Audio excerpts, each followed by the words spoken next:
Hey everyone, it's Marabelle Blue here with another KEM Top Talk reality TV short, this time on The Bachelorette.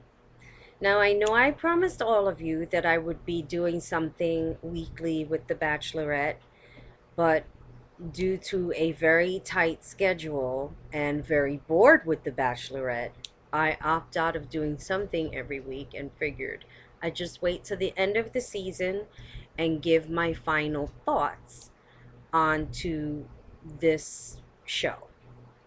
Now, for most of you who have followed me throughout the years, since I started doing the magazine and since I started doing KEM Top Talk, all of you know that I am notorious for making comments about The Bachelor and The Bachelorette.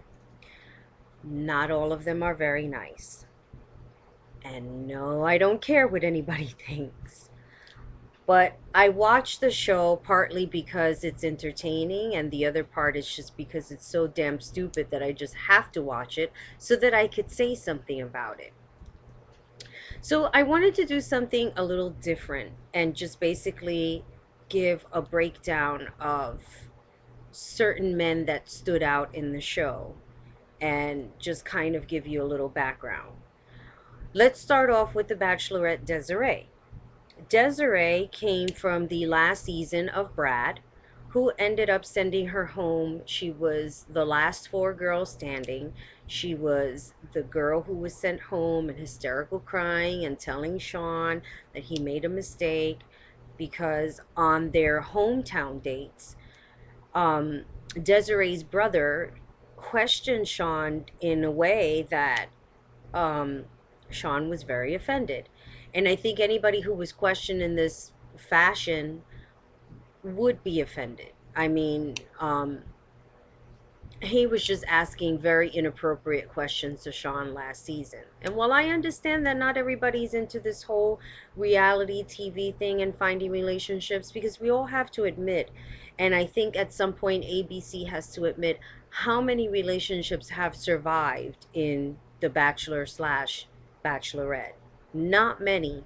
I forget how many seasons they've gone on. I never watched the first season, so I couldn't even begin to tell you, but I know this much. The couple from the first season never probably made it past stage one. I don't even think they were together for a year. I don't even think they were together when it came out who he chose. However, the third girl that he did send home ended up becoming the first bachelorette and marrying her husband Ryan Sutter, Tristan, and they're happily married, and maybe that's a good thing. And maybe at the time the executive producers had a different feel of the show of what it is now. We all know that The Bachelor and The Bachelorette is extremely sensationalized, and for anybody to have a realistic and meaningful relationship on the show is, you know, zero to none. I'm surprised that the recent couples that have met through the show have are still together. I mean, there was a lot of rumors going on about Sean and about the girl that he chose, which I can't remember her name right now for the top of my head, but apparently they are together and they are very happy, and good luck to them, and that's all I could say about that. As far as Desiree is concerned, I was extremely bored with her. Um, when they announced that she was going to be the Bachelorette, I was like, yeah, whatever. But I ended up watching anyway because I was curious to know who she's going to pick at the end. Now, the other thing about that is that there is a guy who predicts who the Bachelor or the Bachelorette is going to pick at the end. So, like I did last season and I did this season, I decided to kind of cheat and find out who Desiree picked. Now, the whole world believed that Brooks was going to be the last man standing. Now, I know that Jimmy Kimmel, I almost forgot his name, Jimmy Kimmel always makes a prediction as well. And I don't know if Jimmy Kimmel is going to the same source that I'm going to find out who the Bachelor or the Bachelorette chose at the end. So just as much as this other person has been right, so has Jimmy Kimmel. Needless to say, everyone was pretty shocked, and so was I, when we all saw that the person that she chose at the end was actually this guy, Chris. Now, I never saw it coming. I saw their little exchanges and the poetry and the reading and all that stuff. But for whatever reason it is, and you know what they say, love is blind, she chose this guy. Now, he's kind of, like she is, you know. I realized that during the rose ceremonies, it was almost as if there was no feeling behind it. Not till I think it got towards the very end, but it's funny because when you're watching, if you ever watch this show, or maybe you're just smart enough not to watch it and you just wait till I come out with my little commentary, the rose ceremony is supposed to be the crucial point of the show where, you know, you're going to find out whether whoever it is your favorite person, or whoever it is that you think is the best person for the Bachelor or Bachelorette, is going to make it through the next round. So, Desiree's giving of the roses was almost like, yeah, you over here, yeah, do you want a rose? It kind of like had that feeling of, and then I wonder, like, especially in the beginning, you're meeting 25 people. How on earth, I want to know the trick to this. Maybe Chris Harrison can answer. How on earth do you memorize 25 names in a matter of hours? I really don't know. I mean, it's like, does she have names stuck on the roses? I don't know. But anyway, as the weeks went on, each man kind of showed who they were, their true colors. But there was one that showed his true colors from the beginning, and this guy was Ben. Ben was the last one, I believe, to come out of the limousine. But who comes out first was his son. And I think he came out with flowers or something. I can't even remember right now. But the point is that why on earth would anyone bring their child to this show? Now, Emily Maynard, and that's how Sean came into the show, was from the Brad season. And I'm surprised that I'm even remembering this. But needless to say, she was the single mother. And that was pretty much established early on from, when she first came on the show. So it made sense that, she would have her daughter on the show, because after all, it wasn't only about her finding true love, but also about somebody who was going to be who was going to spend time with her daughter and basically be a step parent. My dog's always in the middle of something that I'm trying to do. But so this guy brings his kid. Why he does that, I don't know. From the moment he did that, I immediately didn't like him. He was dorky looking. He was strange looking. It's almost like you would probably find him in a fucking police station, thing, wanted for like a serial murder. He was just strange across the board. And remember that this is a reality TV show. So not everybody is going with the best intentions. While some people are really going onto the show to find true love, the majority of the people that go in there, and I'm not just talking about men, women too, um, they're going to find fame, and that's what they want. I mean, I think it happened with Jake Pelvovich, or whatever the fuck his last name is, and the other stupid bitch that he was going out with. They had this horrible breakup, and they were arguing and making asses of themselves on TV. I mean, it's like, they had their little 5-minute fame, and now they're kind of like gone with the wind, which is a good thing. But Ben was just strange from the beginning. And any person who is serious about a relationship and having a child, you would not do that to your child. You would not, there's a word for it. It's another word for expose, but or display. You wouldn't put your child on display so that you could be remembered. I just thought that was pretty low of him and distasteful. And she kept him for a while, but eventually he went home. Now, the other guy was Brooks. Now, Brooks was supposed to be the favorite that was supposed to win Desiree's heart. Now, as the season went on, I questioned myself because if this was the person that she was really into, she didn't act like she was into him.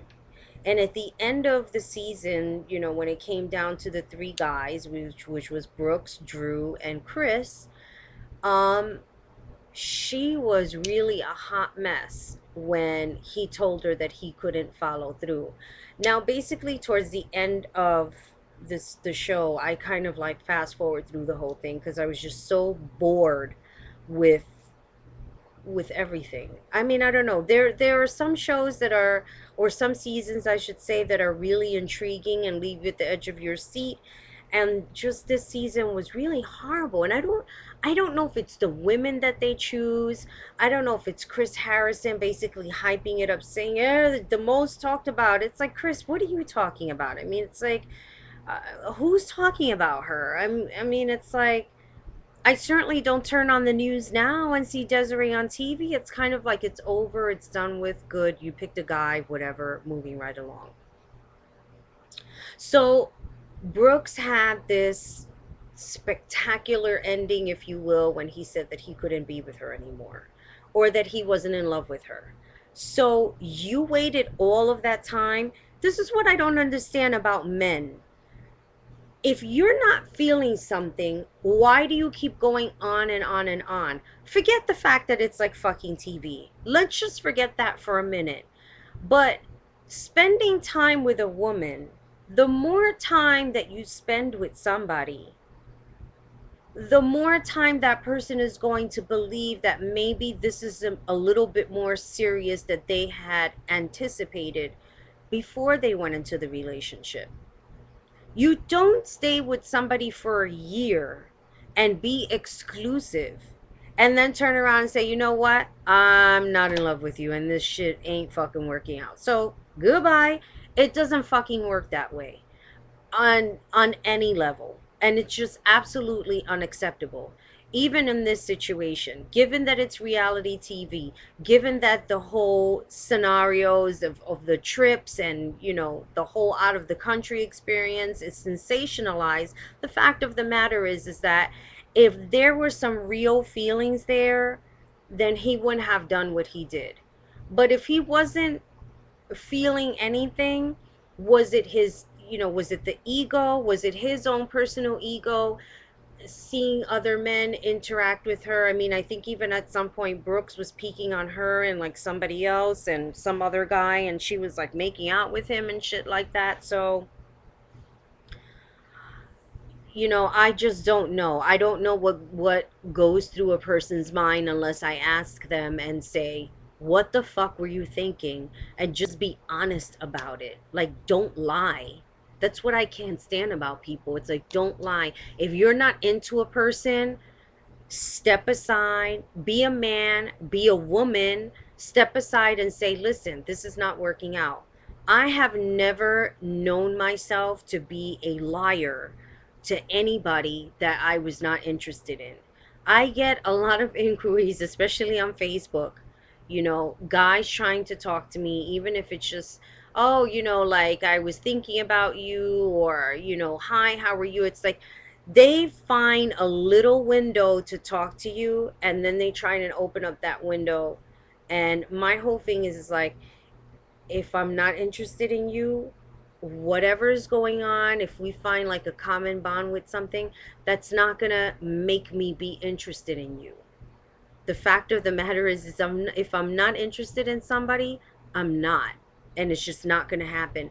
And I'm not going to sit there and lie about it, or, feel like, do you have something to offer as far as like financial gain, or, living in a big house?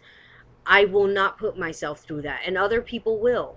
But that's because they have their own low self esteem, and I'm not going to put myself through that. So, what Brooks did, okay, fine, he did it. He was honest and he said what he needed to say. But the fact of the matter is that this man was not feeling her probably for weeks and didn't say anything, but he got to go on all of these lavish little vacations and experience all these different islands and all of these different countries. And Brooks, I hope you had a good time on your vacation, because basically that's the way I look at it. Bryden was I don't know if he was in the army or whatever he was in. He was a vet. He was in the Iraqi war, and clearly this guy had a lot of issues. I don't even think he should have been on the show, and I'm so glad that he was somebody that was not even considered being chosen as the Bachelor. He wasn't a bad looking guy, but clearly the man has a lot of therapy to sort through. This is a person who's not even in a place in his life to be in a relationship. um, you have to be in a really good place, and I can't stress that enough for anyone. I don't care where you've been, where you've gone. The fact of the matter is that in order for you to be in a relationship, you have to be in a good place with yourself, and this man was not. You saw him struggling week after week on this show, and then finally on one of the trips, and I think she was out on a date with Chris. I can't remember who she was out on a date with, that he finally just said, enough. I can't do this anymore. Now, yeah, you have to give him commendation for that, because he did say it before they went on this trip that he wasn't like really feeling the whole thing and he was struggling, but she offered him the rose and he took it, and then it, going away on the trip, it just solidified. He was like, I can't do this. So I hope that Braden learned something from this experience and that he goes out and gets therapy, because he needs it. Sorry, I'm just calling it the way I see it. Now, Drew was actually one of the last guy standing, that from what I understand, because I fast forwarded, I just couldn't watch the whole thing, that she ended up sending home. So Chris had no idea that he was basically the only one left, which has been done before, where a woman, I know this, I can't even, her name right now escapes me. It's like her face is in my head, but her name, whoop, gone.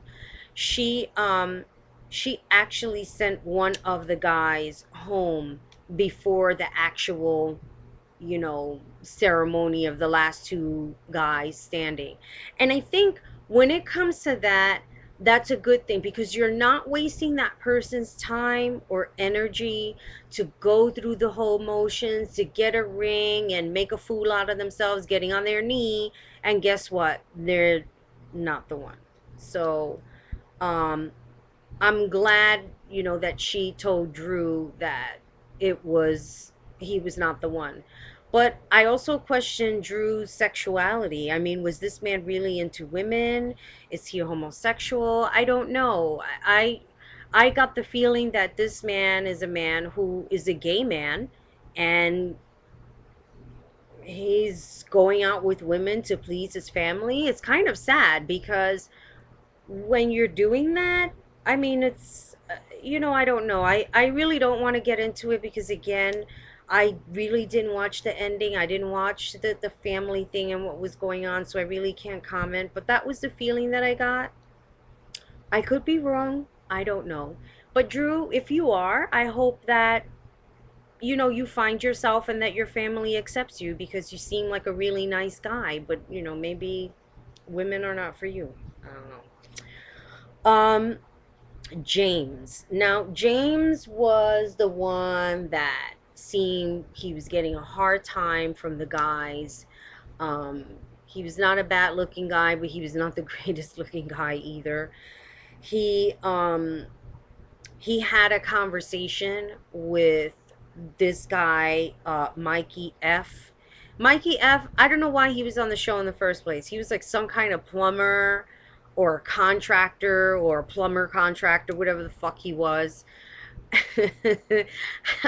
I'm sorry. I don't mean to be like putting jobs down because I know that that shit, they you have to pay money. I watch flipping shows and I know that plumbing contractors are not cheap people and they have to know what it is that they're doing. So, I don't know why he was on the show. He didn't seem like a good match for Desiree. I just didn't see it happening. He was like a Goomba kind of a guy. Like, I could see, hey, Desiree. It's just, I'm not very good with my Italian accent. But he apparently had a conversation with James that, after the season was over, that they would go and hang out with girls and that he had the skinny on.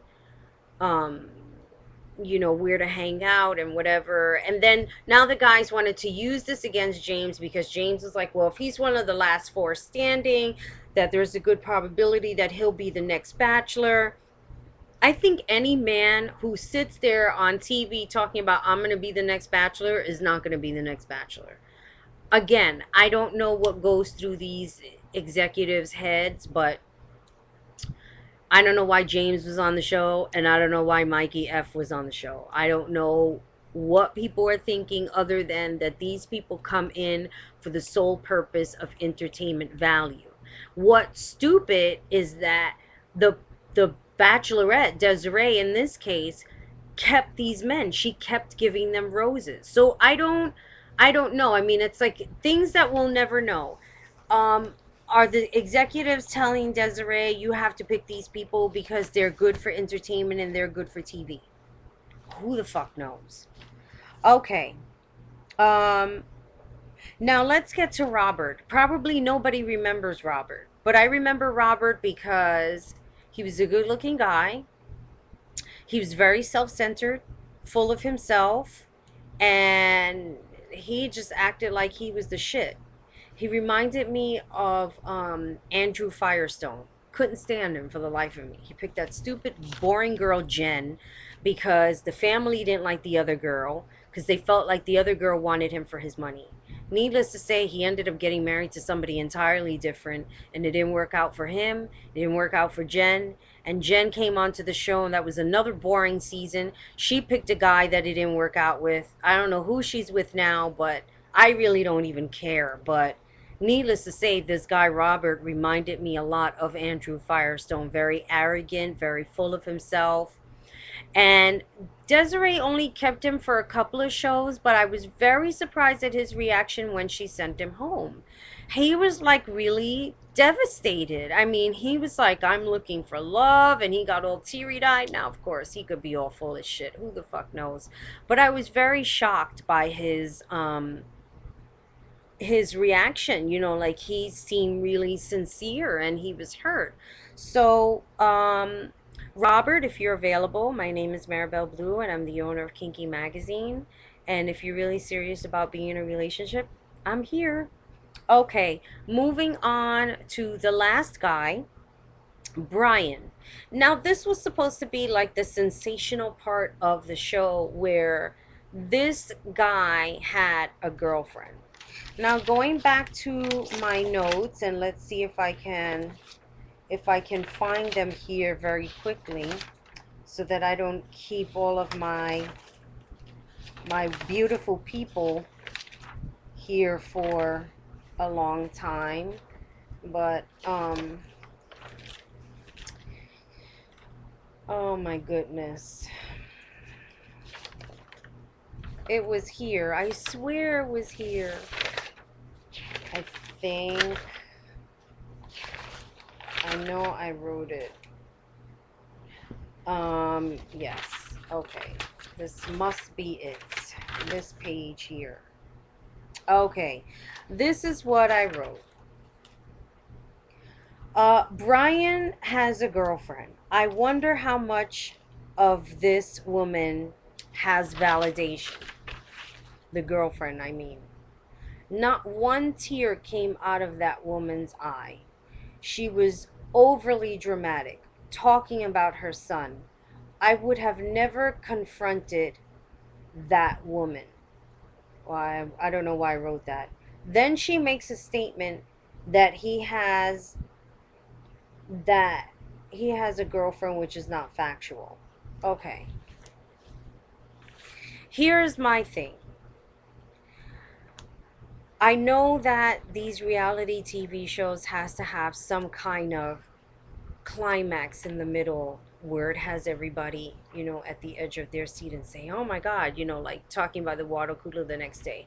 Did you watch The Bachelorette? Did you see what happened? This guy had a girlfriend, blah, blah, blah, blah. Okay, this woman comes on. She's accusing the guy. We never broke up. What about our son? Da, da, da, da, da, da. And Desiree's there. How could you do that? You're a liar, blah, blah, blah. Now, okay, first off, this woman didn't cry not once. She did not seem sincere in her yelling. Why was she talking about her son? I mean, this guy looked like a deer in headlights. Yeah, and I'm defending the guy. Surprise. It just seemed totally wrong and fake. Um, and I was wondering what was the purpose of all of this. Chris Harrison told him that he had to leave the show because clearly he was in a relationship. What was funny is that this guy didn't even seem to have the chance to defend himself. It's like this woman came in and said, "He's mine.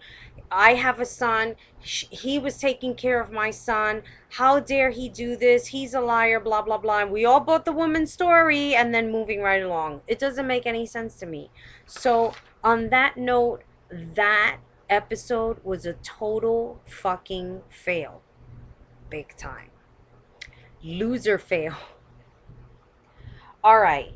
So, like I said, Chris ended up becoming engaged with Desiree, and he seemed just as boring as she was. And I'm sure that they're going to have a wonderful life together. And I'm not going to say I'm very happy for her, because quite honestly I don't give a fuck. I just needed to give my commentary. And my commentary is that who cares. Now, Juan Pablo has been chosen as the new bachelor. I think it's more fun. I'm starting to realize this now. I think it's more fun when the bachelor, is a man for the Bachelor, Bachelorette. It's more fun watching The Bachelor, is what I'm trying to say, because it's so much fun to see all of these women come together and be catty with one another. I think that's the fun part, because even though men can get a little catty, there's something about the flip side when you have like 25 women and then it's down to 15 and then it's down to like 10 and so on and so forth, that you start to see like the claws come out. I know it's fucked up, but that is the reality of our world today, kids. Unfortunately so. And hopefully women will find a way to be better with one another, because I know I try to be. And the other part of me just sits back and laughs at these shows because it's just absolutely ridiculous. So, for the sake of you not watching it, I'm watching it for you. So, with that being said, we'll see who Juan Pablo will be going through. And I'm sure this season we'll be watching Dancing with the Stars, which I will not be doing a commentary on, because it's probably another show that I'll probably watch like the first couple of episodes in 2 weeks, and then I will not be watching it anymore. However, I did become a fan of Bravo. I have been watching Bravo quite often, watching The Real Housewives of Atlanta, um, Beverly Hills, Orange County.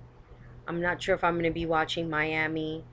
I did have a lot to say about Married to Medicine and those two crazy bitches, but you know what? That's a whole entirely different episode. And I'm tired now. So, with all that being said, this is Marabelle Blue with with your KEM Top Talk reality TV short on The Bachelorette. And I hope that you will be watching more of everything that I will be talking about. So, good night, everybody.